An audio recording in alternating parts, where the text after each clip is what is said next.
రాజ్యమేది లేదు గాని రాణిలాగా చూసుకుంటా, కోట కట్టలేను గాని కళ్ళల్లో నిన్నే దాచుకుంటా. రాత ఎట్లా రాసి ఉన్నా మార్చి నీతో రాసుకుంటా, స్వర్గమంటూ ఉన్నదంటే అది నీతోనే ప్రతిరోజు పంచుకుంటా.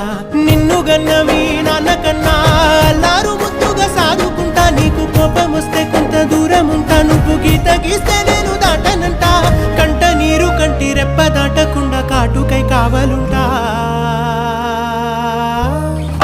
రాంబాయి నీ మీద నాకు మనసాయనే, ఏనాడు నిన్ను వీడిపోని నీడైతనే.